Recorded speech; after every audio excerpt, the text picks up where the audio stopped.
আলোচনার স্থানগুলো হয়তো আলাদা, কিন্তু আপনি যদি দেখেন যোগসূত্রগুলো একটা লাইনে এসে মিলে যাচ্ছে। আজকে আপনাদেরকে 2-1 ঘন্টা আগে একটা নিউজ দিয়েছিলাম, সমকালের একটা প্রতিবেদন, যে বাংলাদেশের নতুন একটা রাজনৈতিক শক্তি মাঠে আসতে যাচ্ছে। আর এই সম্পর্কে আপনি যদি দেখেন যে মার্কিন যুক্তরাষ্ট্রের একজন সাবেক রাষ্ট্রদূত ড্যান মাজেইনা অভ্যুত্থানের সময়ই তিনি একটা প্রশ্ন তুলেছিলেন বা তিনি একটা প্রস্তাব করেছিলেন যে বাংলাদেশে আসলে একটা তৃতীয় রাজনৈতিক শক্তি দরকার। তো কেউ কেউ বলছেন যে এই সরকারটার পেছনে মার্কিনীদের নানান প্ল্যান পরিকল্পনা কাজ করে যাচ্ছে। আর সাম্প্রতিক সময়ে আজকে যখন আমরা দেখলাম যে ধারাবাহিক কিছু বক্তব্য, সেই বক্তব্যগুলোর মধ্যে ডক্টর মোহাম্মদ ইউনূসের একটা বক্তব্য খুবই গুরুত্বপূর্ণ। এখানে যতটুকু মনে হচ্ছে আর কি, এটা আমার ব্যক্তিগতভাবে, যে তিনি একটা কিং মেকার সিচুয়েশনে থাকতে চাচ্ছেন। কিং মেকার বলতে তিনি নিজে কোনো দলের প্রধানমন্ত্রী হবেন না, নিজে ক্ষমতায় থাকবেন না, বাট একটা নতুন বাংলাদেশ, এই অভ্যুত্থানের পর একটা নতুন বাংলাদেশের কল্পনা জাতি করছে। আবার অপরদিকে বৈষম্যবিরোধী প্ল্যাটফর্মের যে একটা টিম তৈরি হয়েছে, নাগরিক শক্তি, তারা গেল 1 মাসে বিভিন্ন জায়গায় প্রোগ্রাম করেছে। সেখান থেকে তারা একটা ঐক্যমতে পৌঁছেছে যে বাংলাদেশে একটা বিকল্প রাজনৈতিক শক্তি হিসাবে মানুষ নাকি দেখতে চায়। আবার অপরদিকে ডক্টর ইউনূস সাহেব আন্তর্জাতিক গণমাধ্যম এনপিআরকে যে সাক্ষাৎকার দিয়েছেন, সব কিছু মনে হচ্ছে একটা যোগসূত্রেই গাথা, সামথিং নিউ, নতুন কোনো কিছু ঘটতে যাচ্ছে। তো ডক্টর ইউনূস আসলে কিসের ইঙ্গিত দিয়েছেন? নিউ ইয়র্ক সিটিতে জাতিসংঘের সাধারণ পরিষদে বক্তব্য দেওয়ার পর গ্র্যান্ড হায়াত গ্র্যান্ড সেন্ট্রালের একটি স্যুটে এনপিআরের সাংবাদিক মিশেল মার্টিনের সাথে বসেছিলেন ডক্টর মোহাম্মদ ইউনূস। তো সেখানে আপনার নানান বক্তব্যের একটা পর্যায়ে তার যদি আমরা দেখি, তিনি আসলে যেটা বলতে চেয়েছেন, তিনি বলছেন যে, আমরা যদি একদম প্রথম থেকে দেখি প্রতিবেদনটা যেভাবে সাজানো হয়েছে, যে আপনার তত্ত্বাবধায়ক সরকারের প্রধান উপদেষ্টা হিসেবে দায়িত্ব গ্রহণের পর তার জীবনের গতিপথ পরিবর্তন হয়ে গেছে। আর সাবেক প্রধানমন্ত্রী শেখ হাসিনা আগস্টের শুরুতে ভারত পালিয়ে গিয়েছিলেন। কয়েক হাজার বিক্ষোভকারী তার নেতৃত্ব এবং সরকারি চাকরিতে কোটা পদ্ধতির বিরুদ্ধে প্রতিবাদ করে তার বাসভবনে ঢুকে পড়েছে। মানে এখানে নানান ঘটনাগুলোর একটা সামহাও সামনে আসছে। তো সাক্ষাৎকারে তার কাছে এখানে নানান প্রশ্ন ছিল, যেমন এনপিআর যিনি সাংবাদিক ছিলেন, অন্তর্বর্তী সরকারের দায়িত্ব গঠন, বাংলাদেশের বর্তমান পরিস্থিতি, ভবিষ্যৎ রাষ্ট্রটি কেমন হবে, এগুলো ছাড়াও বিভিন্ন বিষয়ে মিশেল মার্টিনের প্রশ্ন ছিল।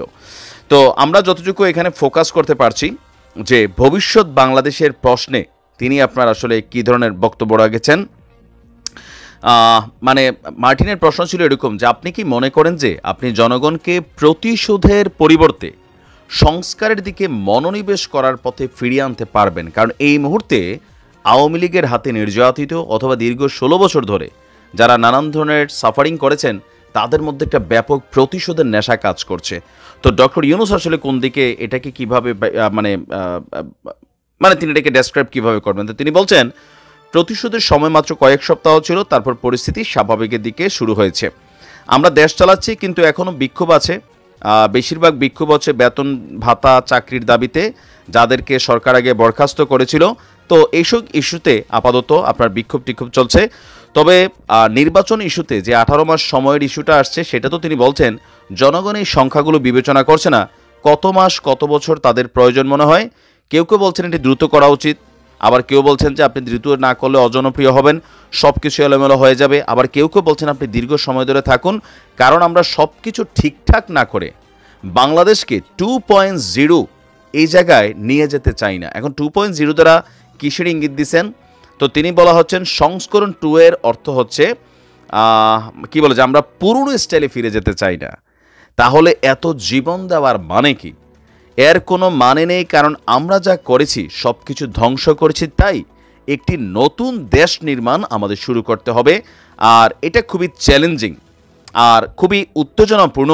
আমরা এই মুহূর্তে জাতি এই এত বছরের মধ্যে যে সুযোগ পেয়েছে, এই সুযোগটাকে কাজে লাগিয়ে আমরা ইন ফিউচার এমন একটা রাষ্ট্র, এমন একটা ভবিষ্যৎ প্রজন্ম, এমন একটা সিস্টেম ক্রিয়েট করতে চাই, যে সিস্টেমটাকে যুগের পর যুগ মানুষ স্মরণ করবে।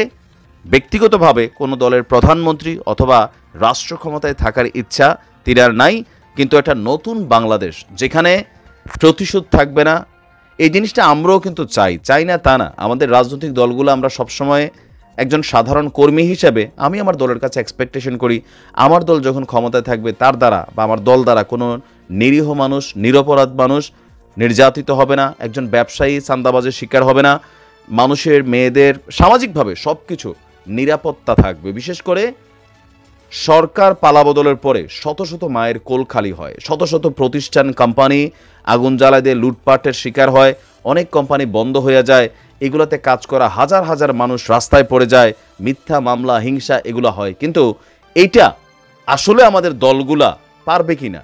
এই যে এই সরকারের পতনের পরেও আমরা কি ওই দৃশ্য দেখছি যে না সব ক্ষমাসুন্দর দৃষ্টিতে শুরু হয়েছিল, বন্ধ হয়ে গেছে, কিন্তু এটা আবারও শুরু হবে, এটাই অনেকে ভাবছেন।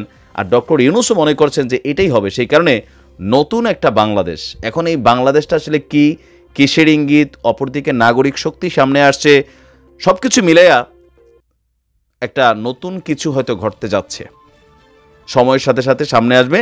আর পেছনে এটা মনে রাখেন, এই সকল কিছুর পেছনে একজন বাবা আছে। বাবার নাম কি? মার্কিন যুক্তরাষ্ট্র। দেখবেন ম্যাটার অফ টাইম সামনে আসবে। ভালো থাকবে।